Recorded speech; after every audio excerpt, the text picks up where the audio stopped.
Pero cuando llegó la 50ª noche, ella dijo: «He llegado a saber, oh rey afortunado», que la joven reina Abriza exclamó: «Y veremos quién de todos vosotros es el héroe». Y el patricio Masura repuso: «Por el Mesías, has hablado muy bien. Yo seré el primero que se presente a luchar».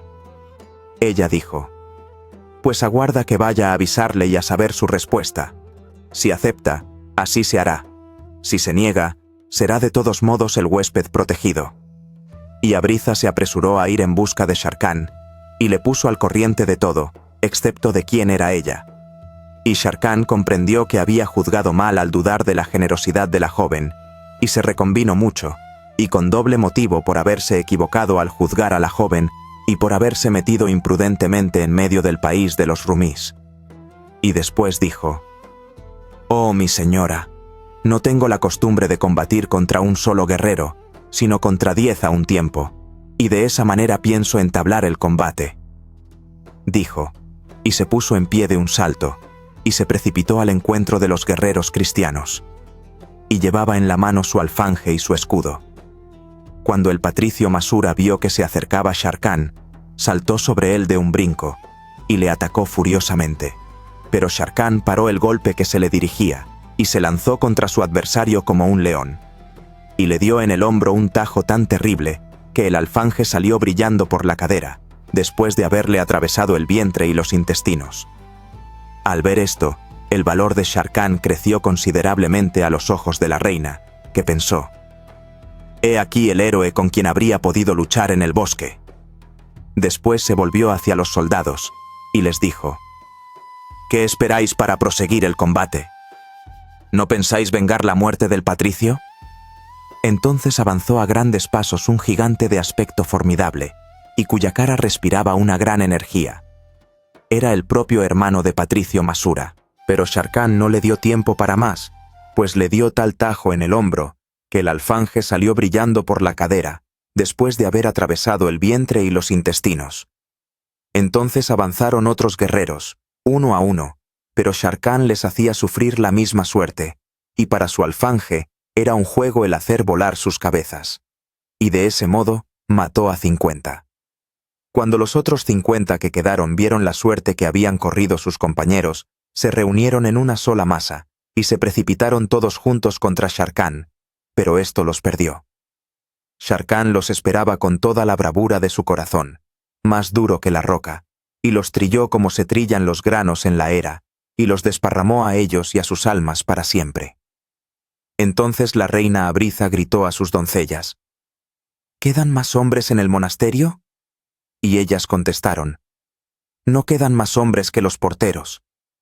Entonces la reina Abriza avanzó al encuentro de Sharkan, y le estrechó entre sus brazos, y le besó con fervor. Después contó el número de muertos, y se encontraron 80. En cuanto a los otros 20 combatientes, lograron escaparse, a pesar de su estado, y habían desaparecido. Y Sharkan pensó entonces en limpiar la hoja ensangrentada de su alfanje. Y arrastrado por Abriza, volvió al monasterio, recitando estas estrofas bélicas: «Contra mí se han lanzado furiosamente para combatir el día de mi valentía. Y he arrojado sus altaneros caballos como pasto a los leones, a mis hermanos los leones. Vamos, libradme del peso de mi ropa si queréis. En el día de mi valentía no he hecho más que pasar, y he aquí a todos los guerreros tendidos en la tierra abrasadora de mi desierto». Y como habían llegado al salón, la joven Abriza, sonriente de placer, cogió la mano de Sharkan y se la llevó a los labios. Después se levantó el vestido, y aparecieron por debajo una cota de malla y una espada de acero fino de la India. Y Sharkan, asombrado, preguntó: «¿Para qué son, oh mi señora, esta cota de malla y esta espada?». Y ella dijo: «Oh Sharkan, durante el combate me armé apresuradamente por si tenía que correr en tu auxilio, pero no has necesitado de mi brazo». Después la reina Abriza mandó llamar a los porteros, y les dijo: «¿Cómo es que sin mi permiso habéis dejado penetrar a los hombres del rey?». Y dijeron: «No es costumbre que pidan permiso los hombres del rey, y mucho menos su gran patricio». Ella dijo: «Sospecho que habéis querido perderme y ocasionar la muerte de mi huésped». Y rogó a Sharkan que les cortara la cabeza, y Sharkan les cortó la cabeza.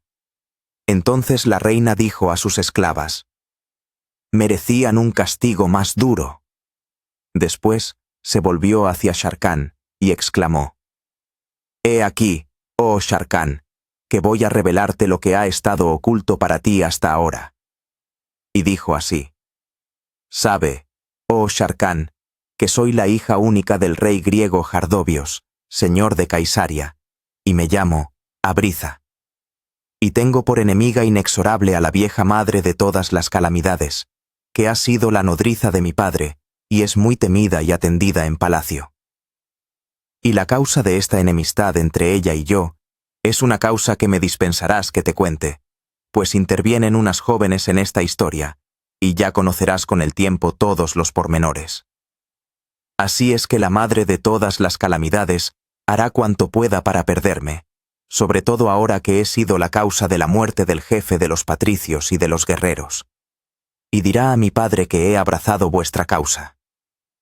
Así es que la única resolución que puedo tomar, mientras la madre de todas las calamidades me persigue, es irme lejos de mi familia y de mi país, y te ruego que me ayudes y obres conmigo como yo he obrado contigo, pues te corresponde parte de culpa de cuanto acaba de pasar». Al oír estas palabras, Sharkan sintió que la alegría le hacía perder la razón, y que su pecho se ensanchaba, y se dilata todo su ser, y dijo: «Por Alá, ¿quién se atreverá a acercarse a ti mientras mi alma esté en mi cuerpo? ¿Pero podrías sobrellevar realmente el verte alejada de tu padre y de los tuyos?» Y ella contestó: «Seguramente que sí». Entonces Sharkan le hizo que lo jurase, y ella juró. Y después ella dijo: «Ya se ha tranquilizado mi corazón, pero tengo que dirigirte otra súplica». Sharkan dijo: «¿Y cuál es esa súplica?» Y ella contestó: «Que vuelvas a tu país, con todos los soldados».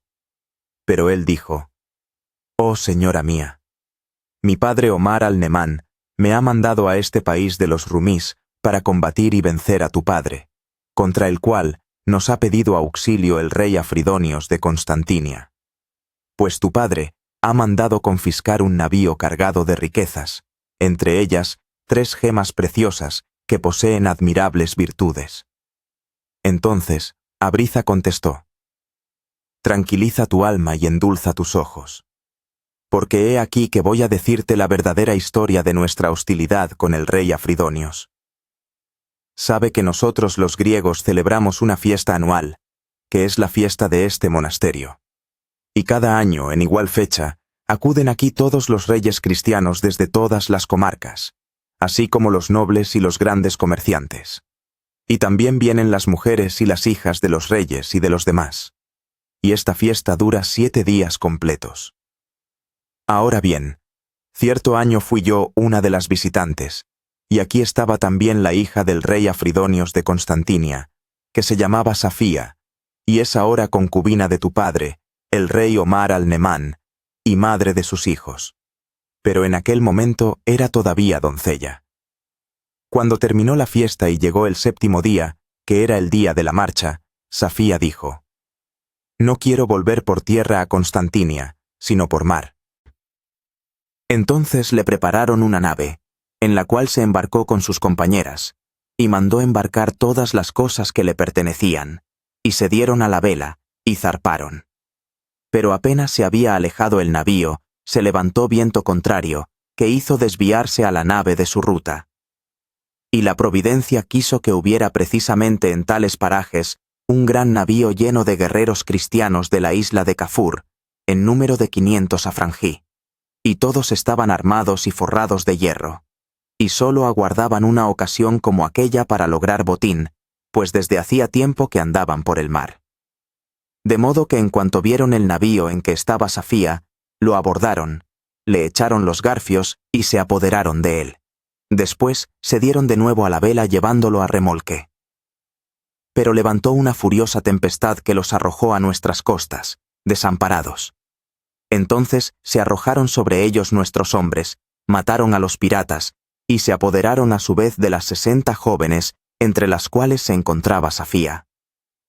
También recogieron todas las riquezas acumuladas en los buques. Vinieron a ofrecer las 60 jóvenes como regalo a mi padre, el rey de Caisaria, y se guardaron las riquezas. Mi padre escogió para sí las 10 jóvenes más hermosas y distribuyó el resto entre su séquito. Después eligió 5 de las más bellas, y se las envió como regalo a tu padre, el rey Omar al-Nemán. Y entre esas 5 estaba precisamente Safía, hija del rey Afridonios. Pero nosotros no nos lo figuramos, porque ni ella ni nadie nos había revelado su condición ni su nombre.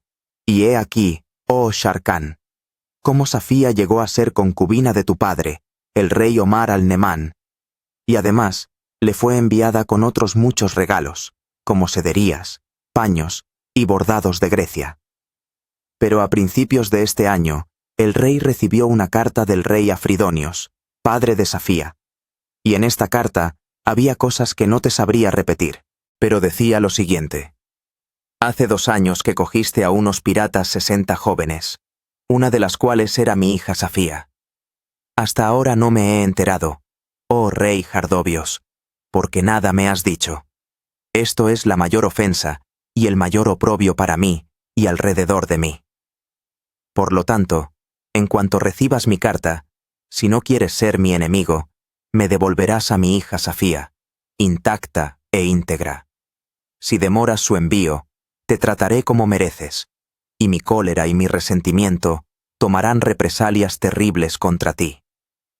Y en cuanto mi padre leyó esta carta, se quedó muy perplejo y muy alarmado, pues la joven Safía había sido enviada como regalo a tu padre, el rey Omar al-Nemán, y no había ninguna probabilidad de que siguiese intacta e íntegra, puesto que ya la había hecho madre el rey Omar al-Nemán. Comprendimos entonces que aquello era una gran calamidad, y mi padre no tuvo otro recurso que escribirle una carta al rey Afridonios, en que le exponía la situación, y disculpándose con la ignorancia en que había estado respecto a la personalidad de Safía, y jurándose 1000 veces. Al recibir la carta de mi padre, el rey Afridonios se enfureció de una manera trágica. Se levantó, se sentó, echó espuma, y dijo: ¿Es posible que mi hija, cuya mano se disputaban todos los reyes cristianos, haya llegado a ser una esclava entre las esclavas de un musulmán? ¿Es posible que se haya rendido a sus deseos y compartido su lecho sin contrato legal? Por el Mesías, que he de tomar de ese cabalgador musulmán, no saciado de mujeres, una venganza que hará hablar al oriente y al occidente. Y entonces fue cuando el rey Afridonios discurrió enviar embajadores a tu padre con ricos presentes, y hacerle creer que estaba en guerra contra nosotros, y pedirle socorro. Pero en realidad era para hacerte caer a ti, oh Sharkan, y a tus 10.000 jinetes en una emboscada. En cuanto a las 3 gemas maravillosas poseedoras de tantas virtudes existen realmente, eran propiedad de Safía, y cayeron en manos de los piratas, y después en las de mi padre, que me las regaló. Y yo las tengo, y ya te las enseñaré. Pero por ahora lo más importante es que busques a tus jinetes, y emprendas con ellos el camino de Bagdad, antes de caer en las redes del rey de Constantinia, y antes de que os comuniquen por completo. Al oír Sharkan estas palabras, cogió la mano de Abriza, y se la llevó a los labios, y después dijo: Loor a Alá y a las criaturas de Alá, loor al que te ha puesto en mi camino, para que seas causa de mi salvación y de la salvación de mis compañeros. Pero, oh deliciosa y caritativa reina, yo no puedo separarme de ti después de cuanto ha pasado, y no permitiré que te quedes aquí sola, pues no sé lo que te puede ocurrir. Ven, Abriza, vamos a Bagdad, donde estarás segura. Pero Abriza, que había tenido tiempo para reflexionar, le dijo: Oh Sharkan, date prisa a marcharte. Apodérate de los enviados del rey Afridonios, que están en tus tiendas, oblígalos a confesar la verdad, y de este modo comprobarás mis palabras. Yo te alcanzaré antes de que hayan pasado 3 días, y entraremos juntos en Bagdad. Después se levantó, se acercó a él, le cogió la cabeza con ambas manos y le besó. Y Sharkan hizo lo mismo. Y la reina lloraba lágrimas abundantes, y su llanto era capaz de derretir las piedras. Sharkan, al ver llorar aquellos ojos, se enterneció más todavía, y llorando recitó estas 2 estrofas. Me despedí de ella, y mi mano derecha enjugaba mis lágrimas, mientras que mi mano izquierda rodeaba su cuello. Y me dijo, medrosa: ¿No temes comprometerte ante las mujeres de mi tribu? Y le dije: No lo temo. ¿Acaso el día de la despedida no es el de la traición de los enamorados? Y Sharkan se separó de Abriza, y salió del monasterio. Montó de nuevo en su corcel, cuyas bridas sujetaban a 2 jóvenes, y se fue. Pasó el puente de cadenas de acero, se internó entre los árboles de la selva, y acabó por llegar al claro situado en medio del bosque. Y apenas había llegado, vio 3 jinetes frente a él, que habían detenido bruscamente el galopar de sus caballos. Y Sharkan sacó su rutilante espada, y se cubrió con ella, dispuesto al choque. Pero súbitamente los conoció, y le reconocieron, pues los 3 jinetes eran el visir Dandan y los 2 emires principales de su séquito. Entonces los 3 jinetes se apearon rápidamente, y desearon respetuosamente la paz al príncipe Sharkan, y le expresaron toda la angustia que por su ausencia había sentido el ejército. Y Sharkan les contó la historia con todos sus detalles, desde el principio hasta el fin, y la próxima llegada de la reina Abriza, y la traición proyectada por los embajadores de Afridonios. Y les dijo: Es probable que se hayan aprovechado de vuestra ausencia para escapar y avisar a su rey. Y quién sabe si el ejército enemigo habrá destruido al nuestro. Corramos, pues, junto a nuestros soldados. Al galope de sus caballos llegaron al valle donde estaban las tiendas, y allí reinaba la tranquilidad, pero los embajadores habían desaparecido. Se levantó apresuradamente el campo, partieron para Bagdad, y al cabo de algunos días llegaron a las fronteras, donde ya estaban seguros. Y todos los habitantes de aquellas comarcas se apresuraron a llevarles provisiones para ellos y víveres para los caballos, y descansaron un poco, y luego reanudaron la marcha. Pero Sharkan confió la dirección de la vanguardia al visir Dandan, y se quedó en la retaguardia con 100 jinetes, que escogió uno por uno entre lo más selecto de todos los jinetes. Y dejó que el ejército se le adelantara todo un día, y después se puso en marcha con 100 guerreros. Y cuando habían recorrido ya cerca de 2 parasanges, acabaron por llegar a un desfiladero muy angosto situado entre 2 altísimas montañas. Y apenas habían llegado, vieron que al otro extremo del desfiladero se levantaba una polvareda muy densa. Y esta polvareda avanzaba rápidamente, y cuando se disipó, aparecieron 100 jinetes, tan intrépidos como leones, que desaparecen bajo las cotas de malla y las viseras de acero. Y aquellos jinetes, apenas estuvieron al alcance de la voz, gritaron: «Apeaos, oh musulmanes, y rendíos a discreción, pues si no, por Mariam y Yuhana, vuestras almas no tardarán en volar de vuestros cuerpos». Y Sharkan, al oír estas palabras, vio que el mundo se oscurecía ante su vista, y dijo, inflamadas sus mejillas y lanzando sus ojos relámpagos de cólera: «Oh perros cristianos, ¿cómo os atrevéis a amenazarlos después de haber tenido la audacia de atravesar nuestras fronteras y pisar nuestro suelo? ¿Pensáis que podréis escapar de nuestras manos y volver a vuestro país?» Dijo, y gritó a sus guerreros: «¡Oh creyentes! ¡Sus perros!» Y Sharkan fue el primero en arrojarse sobre el enemigo. Entonces, los 100 jinetes de Sharkan cayeron sobre los 100 jinetes a Frangía todo el galopar de sus caballos, y ambas masas de hombres, con corazones más duros que la roca, se mezclaron. Y los aceros chocaron con los aceros, las espadas con las espadas, y empezaron a llover golpes. Y crepitando los cuerpos se enlazaban con los cuerpos, y los caballos se encabritaban para caer pesadamente sobre los caballos, y no se oía otro ruido que el chasquido de las armas y el choque del metal contra el metal. El combate duró hasta la aproximación de la noche, y solo entonces se separaron ambos bandos, y pudieron contarse.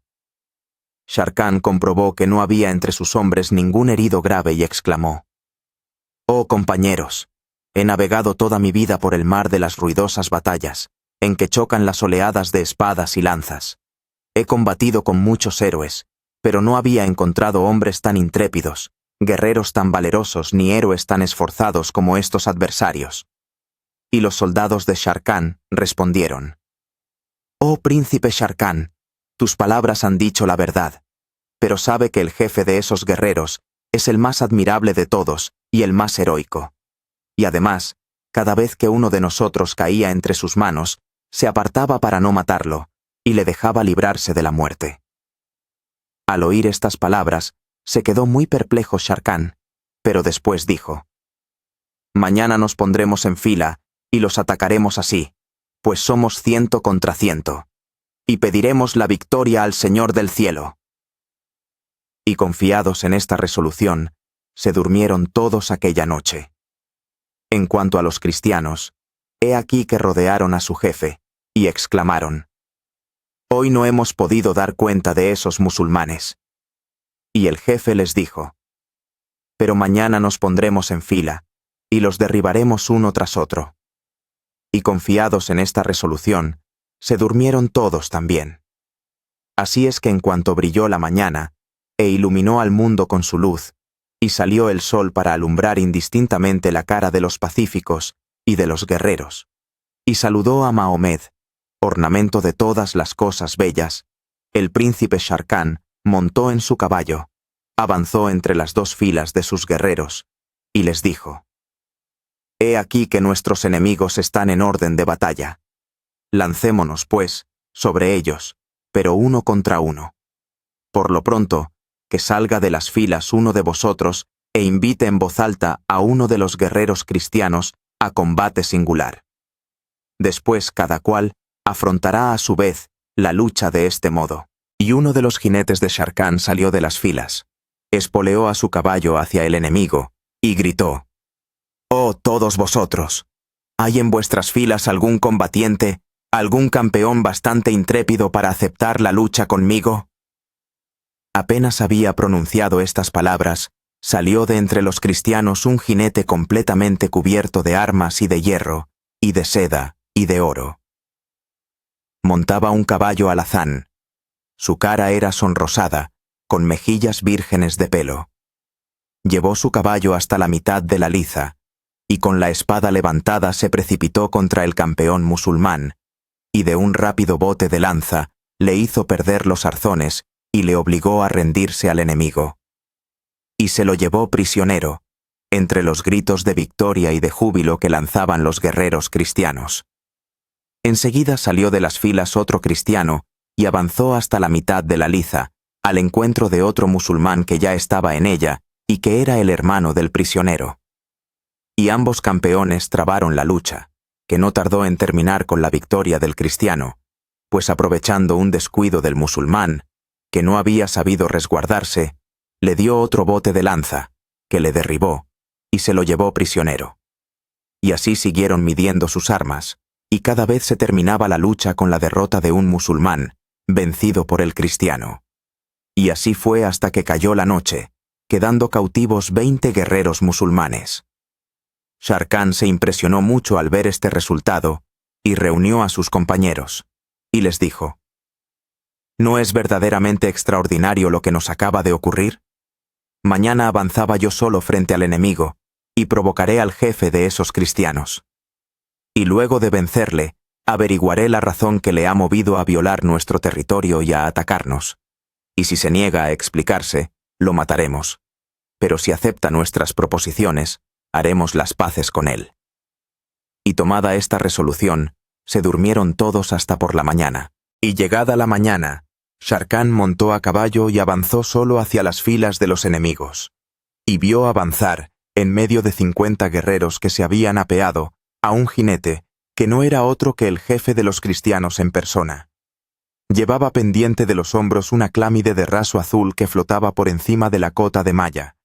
Blandía desnuda una espada de acero, y montaba un caballo negro que llevaba en la frente una estrella blanca del tamaño de un dracma de plata. Y este jinete tenía una cara de niño, con mejillas frescas y sonrosadas y vírgenes de bozo. Y tan hermoso era, que semejaba la luna que sale gloriosamente por el horizonte oriental.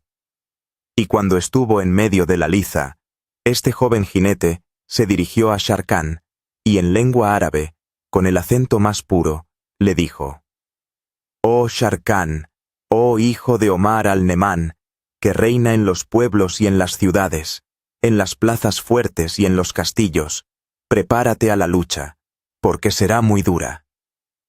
Y como eres el jefe de los tuyos, y yo el jefe de los míos, queda acordado desde ahora que el vencedor en esta lucha se apoderó de los soldados del vencido y será su dueño». Pero ya Sharkán, con el corazón lleno de rabia, semejante al león enfurecido, había lanzado su corcel contra el cristiano. Y chocaron uno contra otro con un empuje heroico, resonando los golpes. Y se habría creído ver el choque de dos montañas, o la mezcla ruidosa de dos mares que se encontraran. Y no cesaron de combatir desde por la mañana, hasta que fue completamente de noche. Y entonces se separaron, y cada cual volvió junto a los suyos. Luego Sharkán dijo a sus compañeros: «En mi vida he encontrado un combatiente como ese». Y lo más extraordinario es que cada vez que su adversario queda descubierto, en lugar de herirle se limita a tocarlo ligeramente en el sitio descubierto con el regatón de la lanza. Nada comprendo de toda esta aventura, pero ojalá hubiese muchos guerreros de tal intrepidez. Y al día siguiente se reanudó la lucha del mismo modo y con igual resultado. Y al tercer día, en medio del combate, el hermoso joven lanzó el caballo al galope y lo paró bruscamente, aunque tirando torpemente de las riendas. Entonces el caballo se encabritó, y el joven se dejó derribar, y cayó al suelo, pero como naturalmente. Y Sharkán saltó del caballo y se precipitó sobre su enemigo con la espada levantada, dispuesto a atravesarlo. Y el hermoso cristiano exclamó: «¿Es así como proceden los héroes? ¿Manda la galantería tratar así a las mujeres?». Al oír estas palabras, Sharkán miró al joven jinete, y habiéndolo examinado bien, reconoció a la reina Abriza. Pues era en realidad la reina Abriza, con la cual le había pasado en el monasterio lo que le había pasado. Y Sharkán arrojó su espada, y se prosternó ante la joven, y besó la tierra entre sus manos, y le dijo: «Pero, ¿por qué has obrado así, oh reina?». Y ella dijo: «He querido experimentarte en el campo de batalla y ver cuál era tu valor. Pues sabe que todos mis guerreros que han combatido con los tuyos son mis doncellas, y son jóvenes como yo y vírgenes. Y en cuanto a mí, si no hubiera sido por mi caballo, que se encabritó a destiempo, otras cosas habrías visto, oh Sharkán». Y Sharkán, sonriendo, dijo: «Loora a Alá, que nos ha reunido, oh reina Abriza, soberana de los tiempos». Y la reina dio enseguida la orden de marcha, y volvieron a Sharkán los 20 prisioneros, uno tras otro. Y todos fueron a arrodillarse delante de la reina, y besaron la tierra entre sus manos, y Sharkán se dirigió hacia las hermosas jóvenes, y les dijo: «Los reyes se honrarían si pudiesen contar con unos héroes como vosotras». Después se levantaron los campamentos, y los 200 jinetes emprendieron juntos el camino de Bagdad, y anduvieron así 6 días completos, al cabo de los cuales vieron relucir a lo lejos las mezquitas gloriosas de la ciudad de paz. En este momento de su narración, Sherazada vio aparecer la mañana, y se calló discretamente.